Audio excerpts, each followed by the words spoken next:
বিসমিল্লাহির রহমানির রহিম। আসসালামু আলাইকুম। সুপ্রিয় ছাত্রছাত্রীরা, আশা করি আপনারা সবাই ভালো আছেন। আমি আপনাদের জন্য আজকে আরেকটা ক্লাস নিয়ে উপস্থিত হচ্ছি। আমার আজকের ক্লাস হচ্ছে এটা, অধ্যায়ের নাম হচ্ছে ক্যাপিটাল বাজেটিং টেকনিক বা ক্যাপিটাল বাজেট, মূলধন বাজেট। এই অধ্যায়টা নিয়ে আমি ইতিমধ্যে 4টা ক্লাস করেছি। এখন আমার পঞ্চম ক্লাস হবে, এই শুরু করতেছি পঞ্চম ক্লাস। 4টা ক্লাসের মধ্যে আমি অঙ্কের পেব্যাক পিরিয়ড সম্পর্কে আলোচনা করেছি। ক্যাপিটাল বাজেটের একটা টেকনিকের মধ্যে, একটা কৌশলের মধ্যে একটা পেব্যাক পিরিয়ড নির্ণয়, এটা বের করেছি। বিনিয়োগ পরিশোধকাল নির্ণয় কিভাবে বের করতে হবে এটা সম্পর্কে আলোচনা করেছি। সেটা আপনারা আমার এই চ্যানেল থেকে গিয়ে অবশ্যই আমার প্রতিটি ভিডিও যেখান থেকে যেটা আপনার হাতে আসে, লেকচার সাইডে যাক, পাঠ যাক, যেটাই যাক না কেন, অবশ্যই আপনারা সবসময় আমার চ্যানেলে গিয়ে এই এক লেকচার 1 থেকে শুরু করতে হবে। চ্যানেলে গিয়ে যাওয়ার জন্য ইউটিউবে গিয়ে জীবন স্যার লিখতে হবে। জীবন স্যার, জীবন স্যার লিখে দিলে আসবে। কমার্স একাডেমি আমার চ্যানেল নাম, কমার্স একাডেমি, কমার্স একাডেমি লিখলে আসবে। এগুলো হচ্ছে সব আমার এই ক্লাস। এটা হচ্ছে ক্যাপিটাল বাজেটের 3য় নম্বর, 4th নম্বর। যে কোনো একটা ক্লাসে গিয়ে আমি আপনাদের মূলত দেখাচ্ছি যে কিভাবে আমার ক্লাসগুলো আপনারা সিরিয়ালি পাবেন। এই আমার চ্যানেল নাম কমার্স একাডেমি, দেখাচ্ছি এখানে। এখানে ক্লিক করার পরে এই যে আমার চ্যানেল চলে আসছে। এখানে এই ভিডিওগুলো সব এখানে আছে। এখানে অনেকগুলো ভিডিও আছে, এগুলো খুঁজে পাওয়া কোনটার পরে কোনটা আসবে সেটা একটু আপনাদের সমস্যা হতে পারে। সেই জন্য আমি বিশেষ করে এখানে প্লে লিস্ট তৈরি করেছি। এই যে প্লে লিস্ট, প্লে লিস্টের মধ্যে এই যে ক্যাপিটাল বাজেট লেখা আছে, ক্যাপিটাল বাজেট এটা হচ্ছে ইতিমধ্যে আমাকে 4টা ক্লাস আপলোড করেছে। প্লে লিস্টে যে 4 দেখা যাচ্ছে, দেখেন 4, এখানে 4টা ক্লাস রয়েছে। আপনারা লেকচার 1 থেকে সবসময় ক্লাস শুরু করবেন। এই আমার প্লে লিস্টে আসলে যে কোনো ক্লাস যদি আপনাদের প্রয়োজন হয়, লেকচার 1 থেকে শুরু করতে হবে। কেননা 1 থেকে আমি 1 এ আমি অঙ্কের নিয়ম আলোচনা করতেছি। 1 থেকে ধারাবাহিকভাবে পড়লে বুঝলে তখন আপনারা পড়বেন। মাঝখানে যদি আপনাদের কোনো ক্লাস চলে যায়, আপনাদের অবশ্যই ক্লাস করতে হবে কি, এই অবশ্যই লেকচার 1 থেকে শুরু করতে হবে। এটা ক্যাপিটাল বাজেটের এই চ্যাপ্টারে। এই ক্যাপিটাল বাজেটটা বিবিএ অনার্সে অ্যাকাউন্টিং গ্রুপ আছে, ম্যানেজমেন্ট গ্রুপ আছে। অনার্স অ্যাকাউন্টিং এ ফার্স্ট ইয়ার আছে, ম্যানেজমেন্টে সেকেন্ড ইয়ার আছে। আবার এটা এমবিএ তে আছে, এমবিএ ফার্স্ট ইয়ারে যারা প্রিলিমিনারিতে ভর্তি হয়েছে প্রথম বর্ষে, অ্যাকাউন্টিং গ্রুপ আছে, ম্যানেজমেন্ট গ্রুপ আছে। এই একটা অধ্যায়, এই ক্যাপিটাল বাজেট, এটা সম্পর্কে আমি আলোচনা করবো, পঞ্চম ক্লাস নিব। এরপর আমি এখানে যদি আরো কিছু ক্লাস বলি, ক্যাশ ফ্লো স্টেটমেন্ট, এটা অনার্স এবং ইন্টারমিডিয়েট অ্যাকাউন্টিং ফার্স্ট পেজে আছে। ক্যাশ ফ্লো স্টেটমেন্ট পুরো একটা অধ্যায় আমি এখানে করেছি, 7টা লেকচার আছে এখানে। এখন অনেক বড় বড় ক্লাস, সেই জন্য 7টা লেকচার মধ্যে অনেকগুলো অঙ্ক আমি করেছি। এই 7টা লেকচার করলে আশা করি ক্যাশ ফ্লো স্টেটমেন্টটা করতে পারবো। পাশাপাশি জার্নাল এন্ট্রিজে জার্নালের নিয়মাবলী নিয়ে আমি একটা ক্লাস করেছি, এটা পুরো ক্লাস করবো। একটা শুধু নিয়মাবলী, এই নিয়মাবলী থেকে যে কেউ সহজে জার্নাল করতে পারবে। এটা কস্ট শিট বা কস্ট স্টেটমেন্ট, এটা বিবিএস পাসপোর্ট ক্যারিয়ার আছে, অনার্সও আছে, এমবিএ তো আছে। এই অধ্যায়টা cost sheet। পরিসংখ্যানের একটা অধ্যায় করেছি আমি, এটা ক্লাসিফিকেশনে 11টা ক্লাস নিয়েছি। এটা পুরো একটা অধ্যায়, এটা করলে পুরো অধ্যায় করতে পারবেন। আর একটা অপারেটিং বা সার্ভিস কস্টিং, এটা নিয়ে পুরো একটা অধ্যায় করেছি। এটা এমবিএ তে আছে, বিবিএ তে আছে, বিবিএস প্লাস সব জায়গায় আছে এটা। আর ফ্লেক্সিবল বাজেট, এটা এমবিএ এবং এই বিবিএ তে আছে এটা। এই এখানে আরেকটা চ্যাপ্টার পুরোপুরি আমি 28টা ক্লাস করছি, পুরোপুরি করেছি। আশা করি এখান থেকে আপনাদের সহযোগিতা হবে। আমি নিয়মিতভাবে ক্লাস আপলোড করে যাব ইনশাআল্লাহ, আপনাদের দোয়ায়। তো আপনারা আপনাদের কাজ হবে আমার ক্লাসগুলো নিজে দেখা, অন্যদের দেখার জন্য উৎসাহিত করা। বাংলাদেশের বেশিরভাগ মানুষ ফেসবুক ইউজ করে। আপনাদের ফেসবুক ওয়ালে আমার ক্লাসগুলো শেয়ার করবেন, যাতে এক বন্ধু পেলে অন্যরাও যাতে আমার ক্লাসগুলো খুঁজে পায়, উপকৃত হয়। সেজন্য আপনাদের জন্য আমি কাজ করে যাচ্ছি ধারাবাহিকভাবে। আমার চেষ্টা আছে এমবিএ বিবিএ সবগুলো ক্লাস, বিবিএস এর সবগুলো ক্লাস কি করা, আপলোড করা। সবগুলো ক্লাস খুব সুন্দরভাবে বোঝাচ্ছি, যাতে শিক্ষকের বিকল্প, এই শিক্ষক ছাড়া যাতে যে কেউ সহজে আমার ক্লাসে এসে, আমার চ্যানেলে এসে নিজের ক্লাসগুলো নিজে করে ফেলতে পারে, ইউটিউবে ভিডিও দেখে দেখে। তাহলে আমি আমার পঞ্চম ক্লাসটা শুরু করতেছি আজকে।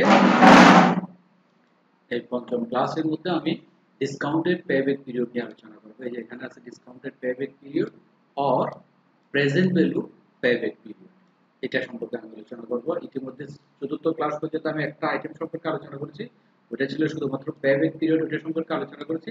আজকে এটা নিয়ে আমি আলোচনা করবো, ডিসকাউন্টেড পেব্যাক। তা ডিসকাউন্টেড পেব্যাক পিরিয়ড এটা আলোচনা করার আগে আমাদেরকে একটু করে জানতে হবে ডিসকাউন্টেড পেব্যাক পিরিয়ড কি, অথবা প্রেজেন্ট ভ্যালু পেব্যাক পিরিয়ড কি, এটা একটু আমাদের জানতে হবে। এটা জানার জন্য আমি বইয়ে যাচ্ছি।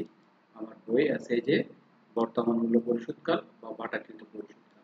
ইতিমধ্যে আমরা পেব্যাক পিরিয়ড সম্পর্কে শিখেছি, এটা সম্পর্কে 4টা ক্লাস নিয়েছি। লেকচার 1 থেকে শুরু করে লেকচার 4 পর্যন্ত 1 এ আমি এটা সম্পর্কে আলোচনা করেছি, এটা ক্লাস দেখবেন। 1 ছাড়া কখনো 2, 3, 4 এগুলো বা পরবর্তী ক্লাস কোনোটাই বোঝা যাবে না। 1, 2, 3 না করলে কোনো অধ্যায়ে কোনো ক্লাসটাই আমার বোঝা যাবে না। সেজন্য অবশ্যই সিরিয়ালি করে আসতে হবে। ইতিমধ্যে আমি পরিশোধকাল পেব্যাক পিরিয়ড এটা সম্পর্কে আলোচনা করেছি। এটা একেবারে শুরুতেই ছিল। আমি একবার একটু করে বলে যাচ্ছি আপনাদের সুবিধার জন্য। পিছনে যে পেব্যাক পিরিয়ড বিনিয়োগ পরিশোধকাল এটা সম্পর্কে। এটা ছিল কি সংখ্যার মধ্যে একটি প্রকল্পে যে অর্থ ব্যয় করা হয় তা ফেরত বা পুনরুদ্ধার করতে যে সময়ের প্রয়োজন হয় উক্ত সময়কে পরিশোধ করা বলা হয়। বলা হচ্ছে একটি প্রকল্প, আমার যে কোনো একটি প্রকল্পে যে অর্থটা একটি প্রকল্পে যে অর্থ ব্যয় করা হবে তা ফেরত বা পুনরুদ্ধার করতে যে সময়ের প্রয়োজন হয় উক্ত সময়কে পরিশোধকাল বলা হয়। এটা হচ্ছে বিনিয়োগ পরিশোধকাল। এটা আমি বিস্তারিত এটা সম্পর্কে অনেক কথা বলেছি লেকচার ওয়ানে, আমি আজকে এতগুলো বলবো না। আমি জাস্ট সংজ্ঞাটা বলতেছি। আমার একটা ব্যবসা করব, আমি ব্যবসার জন্য আমাকে টাকা লাগবে, ক্যাপিটাল লাগবে। ক্যাপিটালকে এখানে কি বলা হয়? ইনভেস্টমেন্ট বলা হয়। এখানের অঙ্কের ভাষা এটা NCU, net cash outlet. Capital ব্যবসা করতেছি, আমার ক্যাপিটাল চলে যাবে। ওই চলে যাওয়া ক্যাপিটালটা আমি ব্যবসা করার পরিপ্রেক্ষিতে আমি ব্যবসা লাভ পাবে। ওই লাভের মাধ্যমে টাকাটা আস্তে আস্তে বছর পর বছর ফেরত আসবে। কত বছরে লাভের মাধ্যমে আমার টাকাটা ফেরত আসবে ওই বছর নির্ণয়টা করাটাকে বলা হচ্ছে যে কি পেব্যাক পিরিয়ড বা বিনিয়োগ পরিশোধকাল বা পেব্যাক পিরিয়ড, সংক্ষেপে বলা হয় পিবিপি মেথড। এটা সম্পর্কে আলোচনা করেছি আমি লেকচার 1, 2, 3, 4 আলোচনা করেছি, অঙ্ক করেছি 1 থেকে 4 পর্যন্ত, শুধু এটা নিয়ে আলোচনা করতে আপনারা এটা দেখবেন। শুধু আমি কাকে বলে এই কথাটা বলবো। এখন যাচ্ছি আমি, এটা ছিল পেব্যাক পিরিয়ড। এখন এই পেব্যাক পিরিয়ডের আগে শব্দ আসছে কি ডিসকাউন্টেড। যাচ্ছি আমি,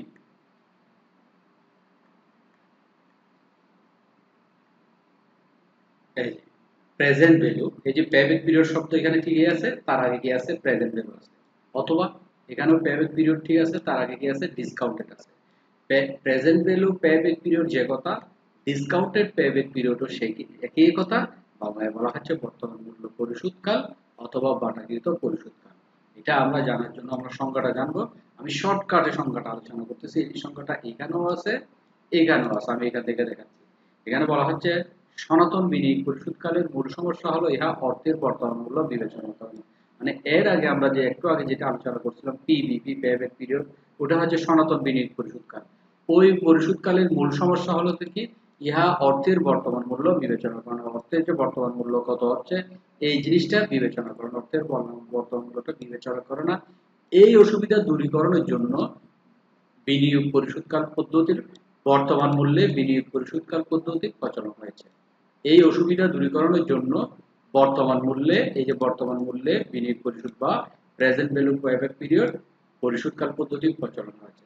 তাহলে সনাতন বিনিয়োগ পরিশোধকালের একটা অসুবিধা হচ্ছে যে কি এটা অর্থের বর্তমান মূল্যকে কি করে না, বিবেচনা করে না। যেটা আমরা 1 থেকে 4 নম্বর ক্লাসে অঙ্ক এবং নিয়ম নিয়ে আলোচনা করেছি। এটা হচ্ছে সনাতন বিনিয়োগ পরিশোধকাল প্রেজেন্ট পেব্যাক পিরিয়ড। ওই বিনিয়োগ পরিশোধকালের মূল সমস্যা হচ্ছে যে কি অর্থের বর্তমান মূল্য কি করে না, বিবেচনা করে না। আমি এখানে সিলেক্ট করে রেখেছি ইহা অর্থের বর্তমান মূল্য কি করে না, বিবেচনা করে না। এখন এই অর্থের বর্তমান মূল্যটা বিবেচনা করার জন্য আমাদেরকে প্রেজেন্ট ভ্যালু পেব্যাক পিরিয়ড বা ডিসকাউন্টেড পেব্যাক পিরিয়ড মেথডটা শিখতে হবে। তাই বলা হচ্ছে এই অসুবিধা দূরীকরণের জন্য বর্তমান মূল্যে বিনিয়োগ পরিশোধকাল পদ্ধতি প্রচলন হয়েছে। সুতরাং এখন সংজ্ঞায় আসতেছে যে পদ্ধতিতে কোনো প্রকল্পের, দেখেন যে পদ্ধতিতে কোনো প্রকল্পের নগদ আন্তঃপ্রবাহকে, আন্তঃপ্রবাহ মানে সিএফএটি, আমরা জানি সিএফ আন্তঃপ্রবাহ মানে নিটলাম। আমি যে বহিঃপ্রবাহ মানে টাকা চলে যাওয়া, যেটা ইনভেস্টমেন্ট, যেটাকে এনসিইউ বলা হচ্ছে, যেটাকে মূলধন বলা হচ্ছে। টাকা যখন আমি ব্যবসা করবো আমার পকেট থেকে টাকা চলে যাবে, সেটা হচ্ছে বহিঃপ্রবাহ। তাকে আমরা মূলধন বলি, বাংলাতে মূলধন বলি, ইংরেজিতে ক্যাপিটাল বলি, ইনভেস্টমেন্ট বলি। আর এই অধ্যায়ের এখানে ভাষায় নেট ক্যাশ আউটলে, সংক্ষেপে এনসিইউ বলা হয় এখানে বহিঃপ্রবাহ। আর আন্তঃপ্রবাহ কি, ব্যবসা করলাম, আমি ব্যবসা পরিচালনা করে প্রতি বছর লাভ বা লস হবে, যে লাভের মাধ্যমে টাকাটা আমার বিনিয়োগকৃত যতটা ফেরত আসবে, এই ফেরত আসা টাকা বলা হয় আন্তঃপ্রবাহ। আর আন্তঃপ্রবাহকে ভাষা, এখানে ভাষা হচ্ছে কি সিএফআইটি, যেটা আমরা cash flow after tax, cash flow after tax. এটা কিন্তু লেকচার 1 এর 2 তে সিএফআইটি বিস্তারিত কথা বলা আছে, এখান থেকে আপনারা লেকচার 1 থেকে দেখে আসবেন। তাহলে আন্তঃপ্রবাহ হচ্ছে টোটাল কথা নেট লাভকে যত আয় আছে আয় থেকে যাবতীয় খরচ বাদ দিয়ে যে টাকাটা আসবে সেটা হচ্ছে নেট লাভ। ওই নেট লাভকে বলা হবে কি আন্তঃপ্রবাহ। তাহলে যে পদ্ধতিতে কোনো প্রকল্পের নগদ আন্তঃপ্রবাহকে মানে নগদ আন্তঃপ্রবাহ মানে সিএফএটিকে নির্দিষ্ট বাট্টার হার দ্বারা নির্দিষ্ট আমি সিলেক্ট করে দেখাচ্ছি নির্দিষ্ট বাট্টার হার দ্বারা বর্তমান মূল্যে পরিণত করে নির্দিষ্ট বর্তমান হার বর্তমানে একটা বাট্টার হার দেওয়া থাকবে টাকাকে বর্তমান মূল্যে রূপান্তর করার জন্য একটা বাট্টার পার্সেন্টেজ বা হার দেওয়া থাকবে ওই নির্দিষ্ট বাট্টার হার দ্বারা বর্তমান মূল্যে পরিণত করে বিনিয়োগকৃত অর্থ আমি যে টাকাটা বিনিয়োগ করেছি সে অর্থটা কত সময়ে বর্তমান মূল্য আকারে বর্তমান মূল্য মানে আমি বর্তমান সময়ে বর্তমান মূল্য বলতে বর্তমান মূল্য আকারে ফেরত পাওয়া যাবে তা নির্ণয় করা হয় তাকে বর্তমান মূল্য পরিশোধ করা হয়। তাহলে আমরা কি জানলাম যে পদ্ধতিতে কোনো প্রকল্পের নগদ আন্তঃপ্রবাহকে নির্দিষ্ট বাট্টার হার দ্বারা বর্তমান মূল্যে পরিণত করে বিনিয়োগকৃত অর্থ কত সময়ে বর্তমান মূল্য আকারে ফেরত পাওয়া যাবে তা নির্ণয় করা হয় তাকে বর্তমান মূল্যে বিনিয়োগ পরিশোধ করা হয়। এটা হচ্ছে যে বিনিয়োগ পরিশোধকালের প্রেজেন্ট ভ্যালু পেব্যাক পিরিয়ড বা বর্তমান মূল্যে বিনিয়োগ পরিশোধকালের সংখ্যা।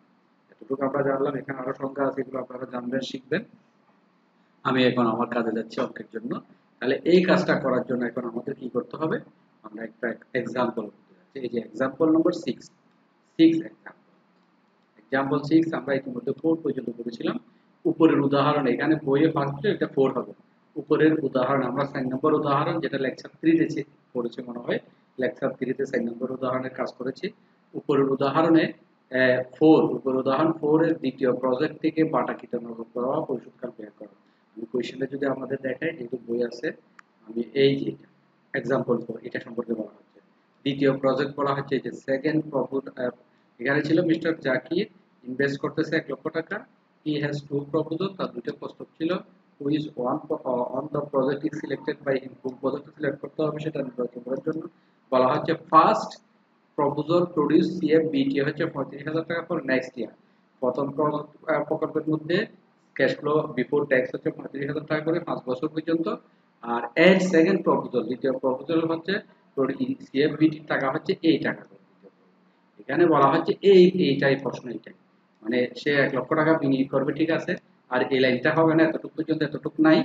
বিনিয়োগ করার পরে সে সিএফবিটি হবে এই টাকাগুলোর মাধ্যমে এখন আমাদের কি বের করতে হবে ডিসকাউন্টেড পেব্যাক পিরিয়ড বের করতে হবে। তবে এখানে কি দেওয়া একটা বাট্টার হার দেওয়া থাকবে। এই एग्जांपल 4 থেকে কাজটা ওয়ার্ক করতে বলা হচ্ছে। কোশ্চেন এখানে আর নতুন করে করা নাই। তাহলে ইনভেস্ট 1 লক্ষ টাকা আর সিএফবিটি টাকা হচ্ছে এই টাকার ভিত্তিতে কোশ্চেন বলা হচ্ছে কি হলো এখন দেখি আমরা কি বলা হচ্ছে। উপরের উদাহরণ 4 এর দ্বিতীয় প্রজেক্ট থেকে বাটাকৃত নগদ প্রবাহের পরিশোধকাল বের করো। বাটাকৃত নগদ প্রবাহ ইতিমধ্যে আমরা এখন পড়লাম। বাংলায় বাটাকৃত নগদ প্রবাহ ইংরেজিতে হচ্ছে ডিসকাউন্টেড পেব্যাক পিরিয়ড বা প্রেজেন্ট ভ্যালু। পেব্যাক পিরিয়ডটা বের করতে হবে যদি বাট্টার হার 10% হয়। এই কাজটা নতুন থাকবে বাট্টার হার। বাটাকৃত নগদ প্রবাহ হলে অবশ্যই বাট্টার হার ইংরেজিতে বলা ডিসকাউন্ট রেট থাকবে। এটা কত পার্সেন্ট দেওয়া হয় 10%। এটা একটা নতুন থাকবে। কিন্তু আগের পেব্যাক পিরিয়ডের মধ্যে আমরা যেটা एग्जांपल 1 2 3 4 পর্যন্ত অঙ্ক করেছি আমরা লেকচার 1 হতে 7 পর্যন্ত করেছি। ওখানে কোনো বাট্টার হার ছিল না। বাট্টার হারে কোনো কথাই থাকবে না। কিন্তু যে ক্ষেত্রে এই অঙ্কের মধ্যে যদি ডিসকাউন্টেড পেব্যাক পিরিয়ড বের করতে বলা হয় এই যে বাংলায় লিখেছে ডিসকাউন্টেড পেব্যাক পিরিয়ড মানে calculation of discounted payback period অথবা প্রেজেন্ট ভ্যালু পেব্যাক পিরিয়ড করতে বলা হলে কি থাকবে অঙ্কের মধ্যে অবশ্যই বাট্টার হার থাকবে। আমি সিলেক্ট করে দেখালাম বাট্টার হার কত পার্সেন্ট 10%। কিন্তু আগেরটার মধ্যে বাট্টার হার থাকবে না। তাহলে এটাই হলো তাহলে আমরা নতুন কথা পাচ্ছি কি বাট্টার হার দেওয়া থাকবে প্রেজেন্ট ভ্যালু পেব্যাক পিরিয়ডের মধ্যে কিন্তু সনাতন পদ্ধতির মধ্যে থাকবে না। এইটার মধ্যে মাধ্যমে আমরা এখন অঙ্কটা করব। অঙ্কটা এখানে করা আছে 4 থেকে টেনে নিয়ে করেছে। আমি 4 থেকে সম্পূর্ণ আইটেম করে কিভাবে করা যায় আমি এটা ইতিমধ্যে আমি কম্পিউটারে করে রাখছি। আমি কম্পিউটার থেকে আপনাদের দেখাচ্ছি। তাহলে প্রশ্ন এতটুকু। তাহলে আমরা প্রশ্ন পাইলাম কি প্রশ্ন আবারও যদি আমরা জানি একটু করে দেখি। প্রশ্ন পাইলাম এই যে সিএফবিটি হচ্ছে 5 বছর পর্যন্ত এই টাকাগুলা এই টাকাগুলা সিএফবিটি। তারপর আর এখানে বাট্টার হার কত পার্সেন্ট বাট্টার হার হচ্ছে 10% ধরে আমাদের এখন এই দ্বিতীয় এই একই জন্য বাটাকৃত নগদ প্রবাহ বা প্রেজেন্ট ভ্যালু পেব্যাক পিরিয়ড বের করব। এটা করার জন্য আমি মাইক্রোসফট ওয়ার্ডে কিছু কাজ করেছি ওখান থেকে দেখাচ্ছি আপনাদের। এখান থেকে দেখাচ্ছি। আগে এই যে ফরম্যাট ইয়ার, এটা আমরা জানি ইয়ার, সিএফবিটি, ডেপ্রিসিয়েশন, ইবিটি, এই কলামগুলাই লাগবে। ডিসকাউন্টেড পেব্যাক পিরিয়ড বের করতে গেলে এখানে যতগুলো কলাম তৈরি করছে দেখেন কয়টা কলাম, 1 2 3 4 5 6 7 8 9 10টা কলাম। এটা সম্পর্কে আমি যদি এখানে ইয়ার ইয়ার দিলাম 1 হতে 5 বছর, আমাদের কোশ্চেনে দেওয়া আছে সিএফবিটি, ক্যাশ ফ্লো বিফোর ট্যাক্স, এগুলো লেকচার 3 তে আমি বিস্তারিত আলোচনা করেছি, অঙ্কটা নিয়ে আলোচনা করেছি। CFBT cash flow before tax, tax বাদ দেওয়ার পূর্বের টাকা, তারপর ডেপ্রিসিয়েশন সংক্ষেপে লিখেছি ডিইএফ, তারপর ইবিটি, ডেপ্রিসিয়েশনটা আমাদের পে করতে হবে ইবিটি, আর্নিং বিফোর ট্যাক্স, এটা হচ্ছে ইবিটি মানে আর্নিং বিফোর ট্যাক্স। এতটুকু পর্যন্ত আমি আগে বুঝাই, তারপরে এদিকে যাব।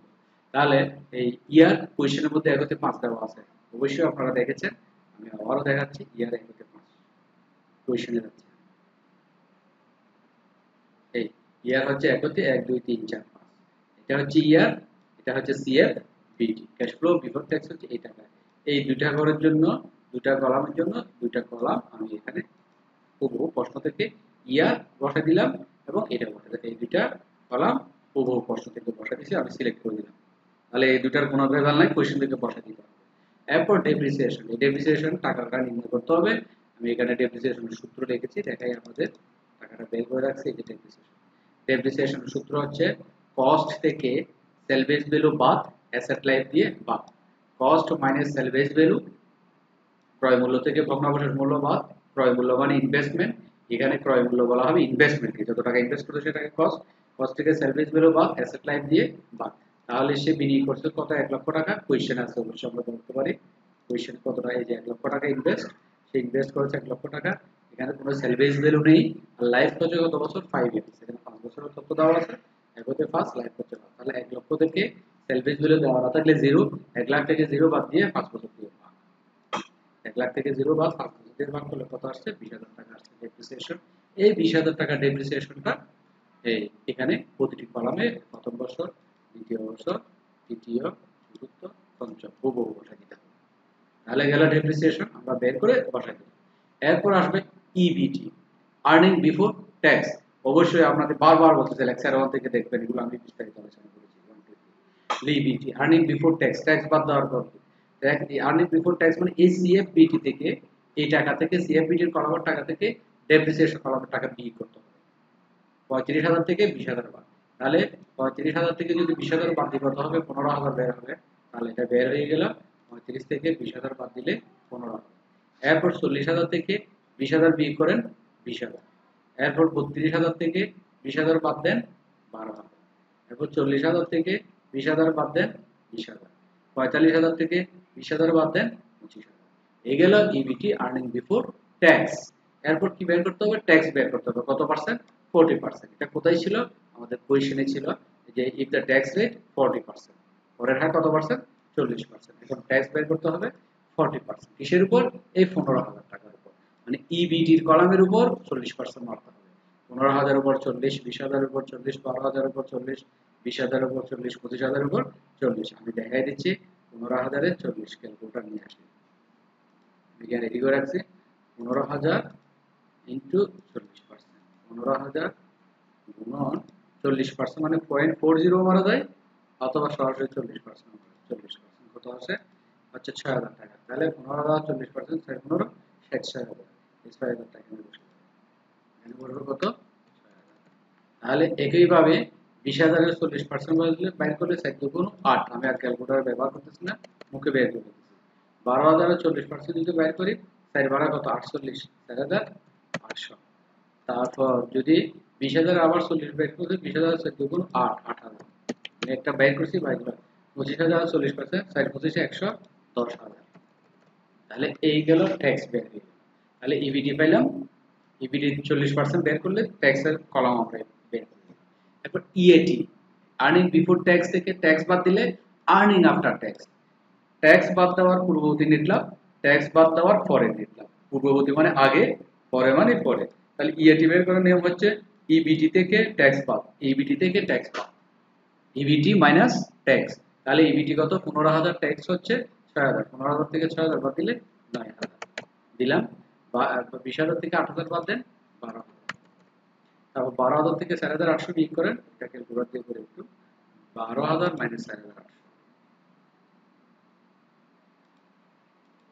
12,000 মাইনাস বেশি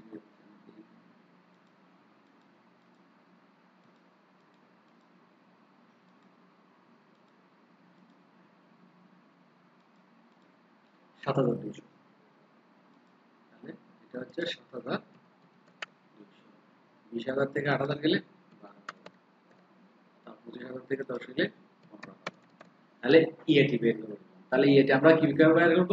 ইবিটি থেকে ট্যাক্স বাদ দিলে ইএটি বের হয়ে যাবে। এটা বের করে দিলে এটা কাজ শেষ। এরপর আসবে সিএফএটি। আমরা সিএফএটি বের করব, ক্যাশ ফ্লো আফটার ট্যাক্স। আগের অঙ্কে পিবিপির মধ্যে শুধু এটা লাগে, এরপর আরেকটা column CFAT, CF cash flow after tax. এটা বের এটাকে বের করার জন্য কি করতে হবে? এই ইএটির সাথে এই ডেপ্রিসিয়েশন এটা যোগ করতে হবে। সিএফএটি বের করার নিয়ম হচ্ছে ইএটি, এই ইএটি 9,000 এর সাথে ইএটি হচ্ছে 9,000, 9,000 এর সাথে ডেপ্রিসিয়েশন কলাম এটা যোগ। তাহলে 20 এর সাথে 9 যোগ করলে কত হবে? 29,000। তারপর 20 এর সাথে এই 12 যোগ করলে কত হবে? 32,000। তারপর 20 এর সাথে 7,800 200 যোগ করলে 27,200। তারপর 20 এর সাথে 12,000 যোগ করলে 32,000। তারপর 20 এর সাথে 15 যোগ করলে 35,000। তাহলে আমরা এতটুকু পর্যন্ত লেকচার 3 ক্লাস পর্যন্ত আমরা এতটুকু পর্যন্ত করে ফেলছি, বা 1 2 3 এর মধ্যে এগুলো ছিল করে ফেললাম। এরপর এই নতুন করে আসছে ডিএফ এট 10% ডিসকাউন্ট ফ্যাক্টর। এটা করতে আসছে, এটা আমাদের এক্সাম্পলের মধ্যে ছিল, আমরা দেখাচ্ছি। এই যে এখানে যেখানে অঙ্ক বের করতে বলা হচ্ছে সেটা, এই যে আমরা এটা তো নিয়ে আলোচনা করতেছি, এটার কোয়েশ্চেনে বলা হচ্ছে যদি বাট্টার হার কত হয়? 10%। বাট্টার হার মানে ডিসকাউন্ট ফ্যাক্টর, এই 10%। এই বাট্টার হারকে ইংরেজিতে ডিসকাউন্ট রেট বলা হয়। আমি ডিসকাউন্ট ফ্যাক্টর দিয়ে এখানে লিখেছি DF at the rate of 10%। এটার মান বের করতে হবে। আর এটার মান বের করার জন্য আমাদের একটা সূত্র, মানে এই সূত্রে ডিসকাউন্ট ফ্যাক্টরের মান দিয়ে মূলত ওই আমরা যে কোয়েশ্চেনে পড়েছিলাম বর্তমান মূল্যে টাকাটাকে কনভার্ট করা হচ্ছে বর্তমান মূল্যে। হ্যাঁ, বিনিয়োগ মানে বিনিয়োগকে বর্তমান বিনিয়োগ মূল্যে এসে বর্তমানে সে কত টাকা পাবে সেটা এই ফ্যাক্টরের মাধ্যমে কনভার্ট করা যাবে বা রূপান্তর করা যাবে। তাহলে এইটার জন্য আমাদের এক সূত্র আছে, দুইটা সূত্র আছে। সূত্র প্রয়োগ করতে হবে। প্রথমত দেখি এটা জানতে গেলে এখানে এটার আলোচনা করার জন্য দুইটা সূত্র আছে। কি কি? এখানে লেখা আয় যদি প্রতি বছর সমান হয়, আমি এখানে আয় যদি প্রতি বছর সমান না হয় তার সূত্র একটা সিলেক্ট করে দিচ্ছি। দেখেন, আয় যদি প্রতি বছর সমান হয় এটা একটা সূত্র, আর আয় যদি প্রতি বছর সমান হয় এটা একটা সূত্র। মানে এখানে দুইটা সূত্র আছে, আমি সিলেক্ট করে রাখছি, সিলেক্ট করে দিচ্ছি। এখানে কালার আছে আয় যদি প্রতি বছর সমান হয় তার সূত্র, আর এটা আছে দেখি আয় যদি প্রতি বছর সমান না হয় তার সূত্র।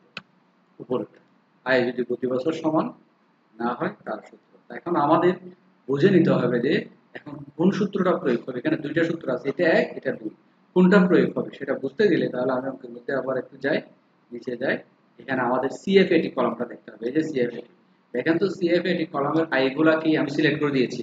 এগুলো সবগুলো একই রকম? সবগুলো 29,000 বা সবগুলো 32, সবগুলোর সাথে সবগুলো এরকম, না ভিন্ন ভিন্ন টাকা? অবশ্যই ভিন্ন। যেমন প্রথম বছর আছে 29,000 টাকা, দ্বিতীয় বছর 32, তৃতীয় বছর 27,200, চতুর্থ বছর 32,000, পঞ্চম বছর হচ্ছে 35,000। যেহেতু আয় ভিন্ন ভিন্ন, একই রকম না, আয় যেহেতু একই রকম না, তাহলে আয় সমান নয়। আয় যদি সবগুলো 29,000 টাকা হতো, সবগুলো 29, তখন বুঝতাম তো আয় সবগুলো সমান। সবগুলো 32 হলে তাও সমান।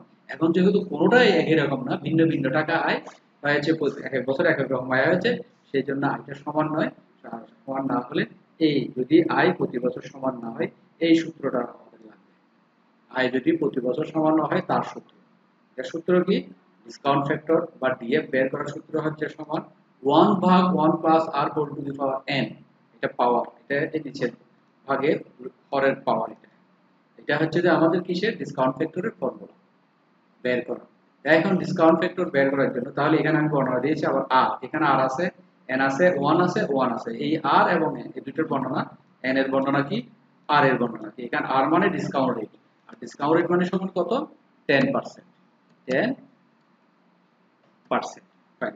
আর n মানে বছর, নাম্বার অফ বছর মানে কত? নাম্বার অফ বছর আমাদের কি আছে? প্রথম বছর আছে, তারপর দ্বিতীয় বছর আছে, 2 আছে, তৃতীয় আছে, চতুর্থ আছে, পঞ্চম আছে, 5 বছর পর্যন্ত আমাদের হিসাব আছে। নাম্বার অফ ইয়ার 1 2 3 4 5 পর্যন্ত। তাহলে এই সূত্রটার মাধ্যমে আমরা ডিসকাউন্ট ফ্যাক্টরের কলমটা বের করব। তাহলে এখানে এই সূত্রটার মাধ্যমে যদি আমি করি, এখানে মান বসাতে হবে। মান বসানোর জন্য আমাদের কি করতে হবে? ক্যালকুলেটরের আশ্রয় নিতে হবে। ক্যালকুলেটর কি করতে হবে? এখানে এই আর 10% এটা সম্পর্কে যদি আরেকটু বলি, 10% কে আবার কি করতে হবে?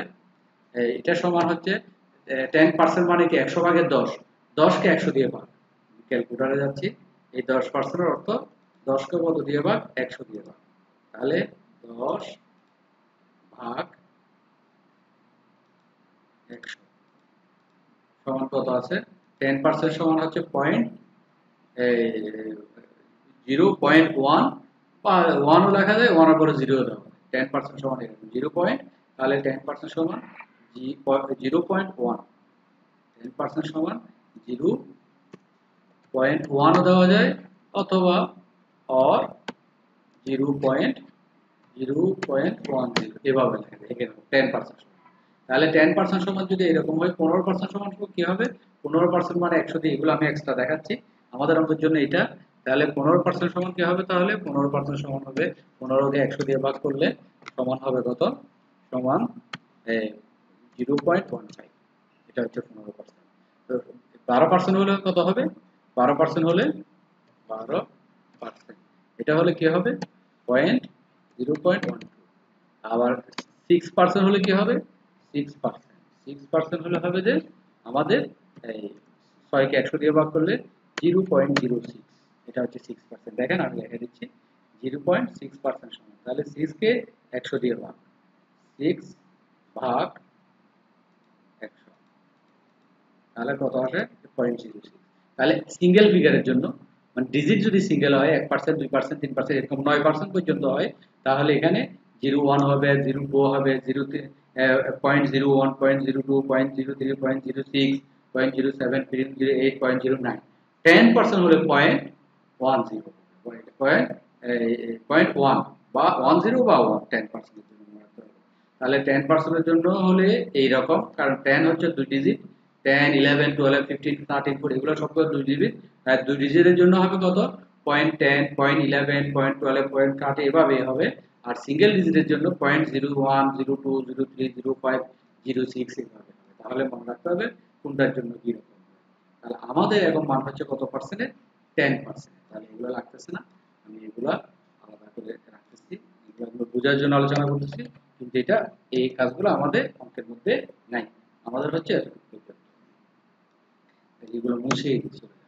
তাহলে ডিসকাউন্ট রেট সমান হচ্ছে এই যে এটাই 0.10, আচ্ছা 0.10, এটা যে কথা, এটাও একই কথা। তারপর নাম্বার অফ এয়ার 1 থেকে 5 পর্যন্ত দিলাম। এখন এই ফর্মুলাতে আমরা ক্যালকুলেটর দিয়ে মান বসাবো। আর এর মান বসাবো 0.10, এন এর মান প্রথম বছরের জন্য n হবে 1, দ্বিতীয় বছরের জন্য n 2, তৃতীয় বছরের জন্য 4 5। এগুলো অবশ্যই সায়েন্টিফিক ক্যালকুলেটর দিয়ে করতে হবে, নরমাল ক্যালকুলেটর দিয়ে কাজগুলো হবে না। আমি এখানে ইন্টারনেট থেকে একটা রাখছি, আপাতত দেখা যাক। তাহলে আমাদের কাজ হচ্ছে কি, যদি দেখি 1, এটা ভাগ চিহ্ন, এটা হচ্ছে 1, এটা হচ্ছে ভাগ চিহ্ন, আবার bracket 1 plus r whole to the power n, r এর মান কি বসবে? 0.10, 1 ভাগ চিহ্ন প্লাস ব্র্যাকেট প্লাস, বেশি করে গেছে,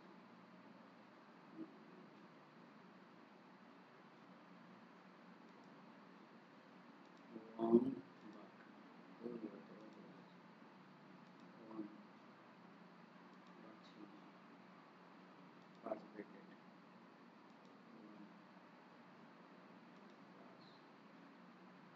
0.10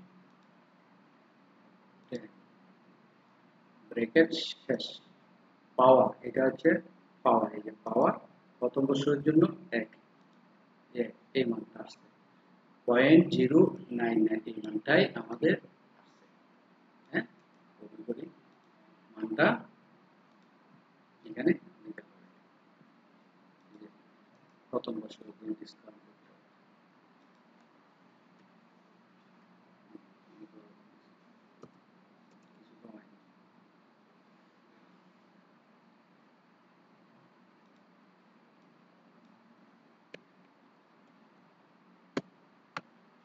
তাহলে এটা হচ্ছে প্রথম বছরের জন্য। দ্বিতীয় বছরের জন্য কি করতে হবে?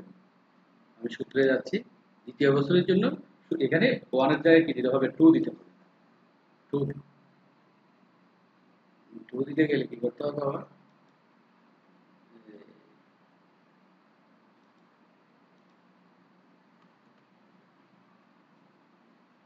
এটা আমরা নতুন করে লিখি। 1 maximum bracket 1 যোগ 0.10 ব্র্যাকেট শেষ পাওয়ার 2। এখন দিতে হবে এখানে 2 দিলে আসছে এবং এটাই আসছে। তিনটা নিই, তিন সংখ্যা নিই 0.86।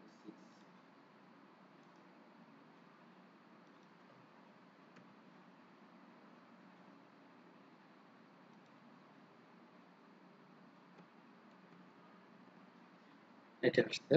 এরপর তৃতীয় বছরের এখানে 3 দিয়ে করতে হবে। আবার আমরা যদি যাই এমনি ক্যালকুলেটর দিয়ে যাই করা হয়ে যায়। আচ্ছা, তারপর 1 maximum bracket 1 plus 10 ব্র্যাকেট শেষ পাওয়ার 3। তাহলে মান আসছে এটা। তাহলে 3 এর পরে এখানে 4 দিতে হবে, একবার 5 দিয়ে করতে হবে। আমি আর যাচ্ছি না, এতটুকু 3টা করছি, অনেক সময় লাগবে না। কিন্তু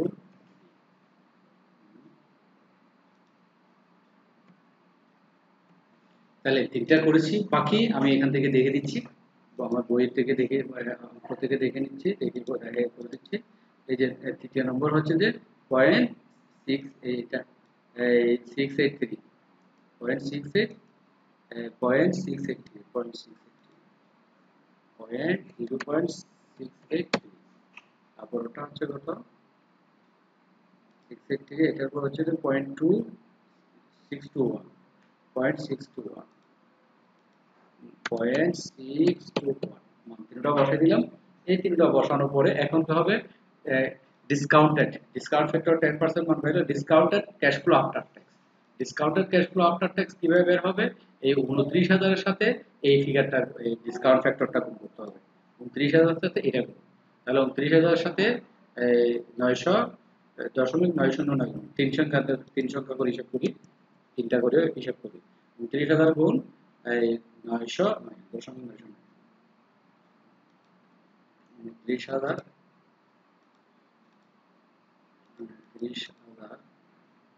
গুণ 0.909, তাহলে আসছে কত? 26,361, 26,361, 26,361। আমি আরেকটা করি, বাকি আর করবো না। 32,000 এর সাথে 826, 32,000 এর সাথে 826, 32,000 গুণ 0.826, তাহলে কত আসে? 26,432, 26,432, 26,432। দুইটা। তারপর কি করতে হবে? এটার সাথে এটা গুণ করে এখানে বসাতে হবে। তাও 32,000 এর সাথে এটা গুণ করে এখানে বসাতে হবে, 35,000 এর সাথে এটা গুণ করে এটা বসাতে হবে। এটা করে ফেলি। 27,200 সাথে না লাগাবো, দিকে সমস্যা হবে। 27,200, 27,200 গুণ 27,200 গুণ কত? 751, 751.751, তাহলে 20,427, 20,427, 20,427। তাও 32,683, 32,000 এর সাথে 683 গুণ 600 গুণ 32,000 গুণ 0.683, তাহলে 21,856, 21,856, 21,856। তারপর হচ্ছে যে 35,000 গুণ 621, 35,000 গুণ 621, 35,000 গুণ 0.621, তাহলে 21,738 বা 39, 21,739, 21,739, এই মানটা আমরা তাহলে discounted cash flow after tax select করে দিয়েছি, আমরা এগুলো বের করলাম। কিভাবে বের করলাম? ক্যাশ ফ্লোর সাথে ক্যাশ ফ্লো আফটার ট্যাক্স সাথে ডিসকাউন্ট ফ্যাক্টর, এই কলামের সাথে এই কলাম কি করলাম? গুণ করলাম। এটার সাথে এটা গুণ করলে এটা বের হবে। এরপর cumulative discounted cash flow after tax, C মানে কিউমুলেটিভ, ডি মানে discounted cash flow after tax. Cumulative শব্দের অর্থ ক্রমযোজিত, discounted cash flow after tax ক্রমযোজিত মানে এগুলো যোগ করে করে লিখতে হবে। প্রথমে এই 26,000 এটা লিখে দিতে হবে, 26,361, 26,361 লিখতে হবে। এরপর এই 26,361 সাথে দ্বিতীয় বছরের এটা যোগ করতে হবে 26,432। তাহলে 26,361 আগে ক্যালকুলেটরে যায়, 26,361, 26,361 যোগ দ্বিতীয় বছর হতো, দ্বিতীয় বছর হচ্ছে 26,432, 26,432, 26,432। তাহলে কত আছে? 52,793, 52,793, 52,793 এটা হবে। এখন কি করতে হবে? 52,793 সাথে 20,427 এটা যোগ করতে হবে। 20,427 যোগ 20,427, 20,700 যোগ করলে কত আসে? 73,220, 73,220, এটা হচ্ছে 73,220। এরপর কি করতে হবে? এই 73,220 এর সাথে 21,856 যোগ, 21,856, 21,856 যোগ 21,856, 21,856 যোগ করলে 95,076, এটা আসতো কত? 95,076। এখন এই 95,076 এর সাথে আমাদের 21,739 যোগ করতে হবে। 21,739, 21,700 যোগ 21,739 যোগ করলে হলো কত? 21,000, এটা ভুল হয়ে গেল, এখানে বেদলা গেল এটা। আচ্ছা, তাহলে আবার নতুন করে করতে হবে। এটা কত? 21,739, এতগুলো হয়ে গেল। 21,739 যোগ 21,739 যোগ 95,076, 95,076, 95,076, তাহলে হচ্ছে কত? 95,000, 21,339, 21,739, 21,739, 21,739 যোগ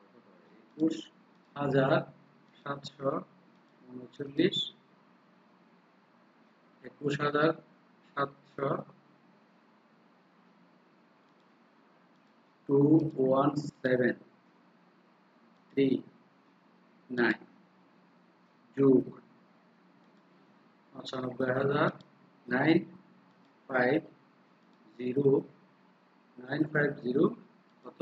76, 95076, তাহলে 1,16,815, 1,16,815, 1,16,815 আমরা এটা পেলাম। Discounted cash flow after tax column এটা রেডি করে দিই। এইটা রেডি করার বলে এখন আমরা অঙ্ক করে ফেলতে পারবো। এইটার জন্য আমি এখন বইয়ে চলে যাচ্ছি। এখন আমরা ওই সূত্র, আগের সূত্রের মতো, আগের সূত্র কি ছিল এখানে আমি বই থেকে এটা দেখিয়ে দিচ্ছি, অনেক সময় হয়ে যাচ্ছে, বই থেকে আমি রেখেছি অঙ্কটা, বাকি অংশটা।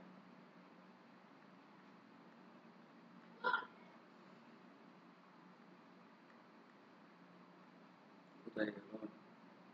এই যে এই যে এখন সূত্র হবে এটা।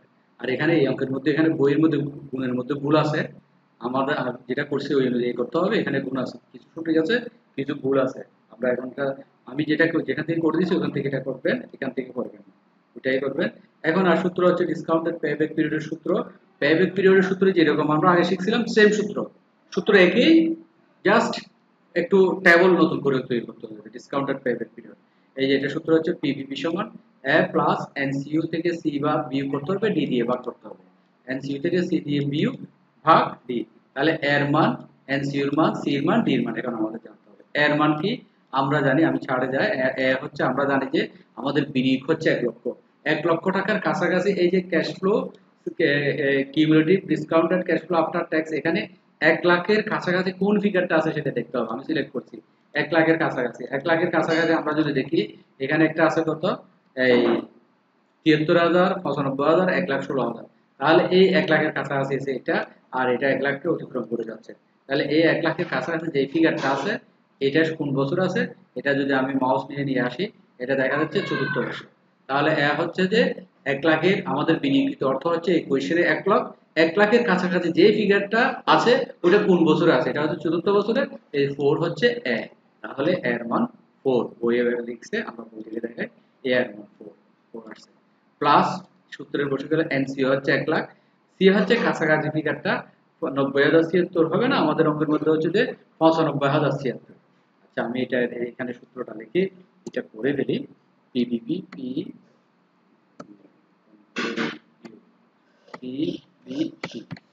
পিবিপি সূত্র লিখতেছিলাম, মানটা বসাচ্ছি আমি।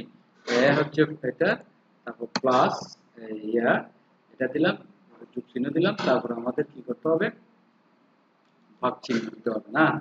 ভাগ চিহ্ন হচ্ছে কি,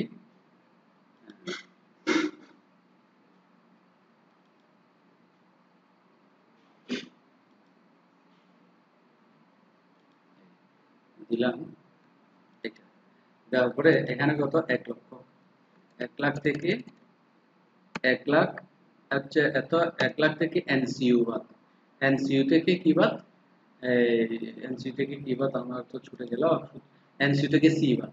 সি হচ্ছে কি কাছাকাছি ফিগারটা, কাছাকাছি ফিগার কত, ৯৫,০৭৬, আমাদের হচ্ছে ৯৫,০৭৬। তাহলে ৯৫,০০০ এখানে কেন আসতেছে, ৯৫,০৭৬, ৯৫,০৭৬ এটা বাদ দিলাম। বাদ দিয়ে ডি এর মান, ডি হচ্ছে কি, আমরা আগে জানতাম ডি হচ্ছে যে এই সুদা আসে ডিসকাউন্টেড যেটা আছে, discounted cash flow after tax করে এর পরের বছরের টাকাটা, এটা হচ্ছে ডি ২১,৭৩৯, এটা হচ্ছে ডি। আর এখানে কত হচ্ছে যে, এখানে হচ্ছে ২১,৭৩৯, এখানে এটাই আসছে, এখানে এটাই। আর আমাদের অঙ্কের মধ্যে সঠিক ২১,৭৩৯, ২১,৭৩৯, ২১,৭৩৯ বসে দিলাম।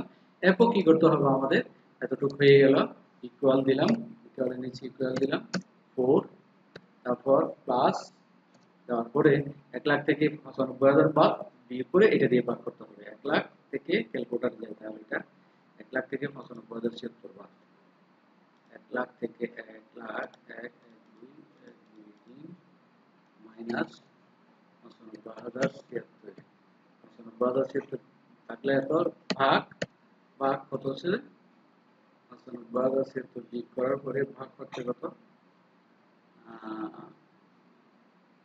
এখন এটা ভুলে যাবো, আবার করি এটা, ১ লাখ ১ লাখ ১ ২ ৩ মাইনাস ৯৫,০৭৬, ৯৫,০৭৬, তাহলে বিয়োগফল হবে ৪,৯২৪, ৪,৯২৪,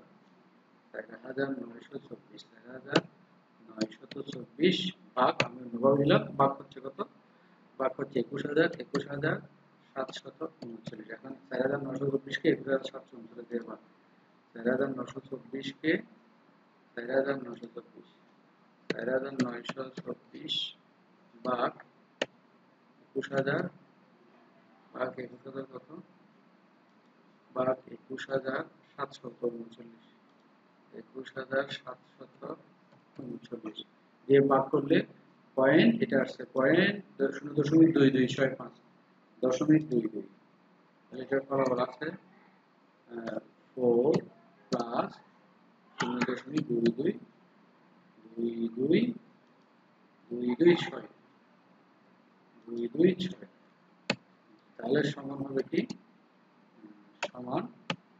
4.226 ইয়ার, এত ইয়ার, এটাই হচ্ছে ইয়ার, এত ইয়ার, 4.226,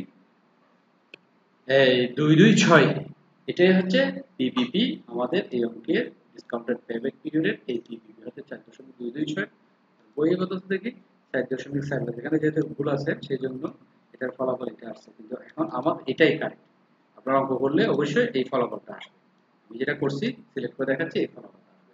এটা হচ্ছে যে কি, discounted payback period, discounted payback period, এটা বা প্রেজেন্ট ভ্যালু পেব্যাক পিরিয়ড, সূত্র কিন্তু একই, কিন্তু এই টেবলটার মধ্যে বাড়তি কলাম হচ্ছে এই 1 2 3 এগুলো হচ্ছে বাড়তি কলাম। তাহলে আমি আশা করি আপনাদের অঙ্কটা আমি বুঝাতে পারলাম। অবশ্যই আপনারা অঙ্কটা করবেন। পরবর্তীতে আমি আরো গুরুত্বপূর্ণ ক্লাস নিয়ে আসবো ডিসকাউন্টেড পেব্যাক পিরিয়ড। এরপরে আরেকটা আছে কি প্রফিটেবিলিটি, এটাও বলে দিই, এটা যেহেতু একটা ছোট একটা পার্ট, এটার সাথে আলোচনা করে দিই। তাহলে আরেকটা বিষয় আমি সিলেক্ট করে দিই, বিনিয়োগ পরিশোধকাল মুনাফা অর্জন। এটা ইংরেজিতে বলা হচ্ছে পেব্যাক প্রফিটেবিলিটি, আর বাংলা হচ্ছে বিনিয়োগ পরিশোধকাল মুনাফা অর্জন। এটা বোঝানোর জন্য এখানে সূত্র দিয়েছে প্রফিটেবিলিটি বের করার জন্য। এটা বিনিয়োগ পরিশোধকাল পদ্ধতির একটি পরিমার্জিত রূপ। এই পদ্ধতিতে বিনিয়োগ বা ইনভেস্টমেন্ট উঠে আসার পরে ক্যাশ ফ্লোকেও বিবেচনা করা হয়, মানে আমি যত বছরে টাকাটা আসবে তার পরের সময়টা বিবেচনা করা হয়। সুতরাং এই পদ্ধতিতে প্রকল্প মূল্যায়নের ক্ষেত্রে বিনিয়োগ উঠে আসার পরের লাভজনকতা বিবেচনা করা হয়। বিনিয়োগ উঠে, আমি যত টাকা 1 লাখ টাকা বিনিয়োগ করছি, 1 লাখ টাকাটা চলে আসছে, এরপরে যেগুলো আসবে সবগুলো আমার লাভ, এই লাভটা বিবেচনা করা হয়। নিম্নোক্ত সূত্রের মাধ্যমে বিনিয়োগ পরিশোধকাল পেব্যাক প্রফিটেবিলিটি নির্ণয় করা হয়। কিভাবে? প্রফিটেবিলিটির সূত্র সমান হচ্ছে savings or net cash inflow. Saving যে কথা, নেট ক্যাশ ইনফ্লো মানে সিএফএটি গুণ expected life of the project থেকে, এক্সপেক্টেড লাইফ একটা প্রজেক্টের আয়ুষ্কাল যদি 10 বছর থাকে, 10 বছর থেকে পেব্যাক পিরিয়ড, আমাদের অঙ্কের যে পেব্যাক পিরিয়ড যে সময় বেড়ে, যেমন এটা সময় বেড়েছে, এটা বিয়োগ করে বিয়োগফল যেটা থাকবে সেটার সাথে সিএফএটি বা নেট ক্যাশ ইনফ্লো গুণ করে দিলে কত টাকা লাভ হচ্ছে সেটা বের হবে। একটা অঙ্কের মাধ্যমে আমরা জিনিসটা বুঝি। হ্যাঁ, মূল কথা হচ্ছে এই অঙ্কটা যদি আমি যাই, এই অঙ্কে এখন যে অঙ্কটা করেছি, এটা যদি এটা দিয়ে যদি বুঝাই পেব্যাক, তাহলে আমার নতুন করতে যাচ্ছে, নতুন করতে হবে না। আমরা কি করতেছি, প্রফিটেবিলিটি বের করার জন্য আমি সূত্রটা আগে লিখতেছি, তাহলে এটা দিয়ে শেখাচ্ছি, আবার বেশি সময় কম সময় দিয়ে কাজ হয়ে যাবে। পেব্যাক প্রফিটেবিলিটি দিয়ে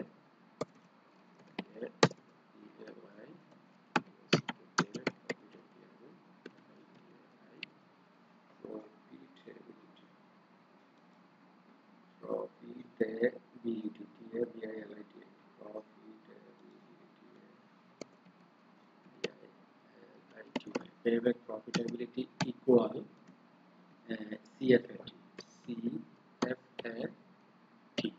CFAT into first bracket as total life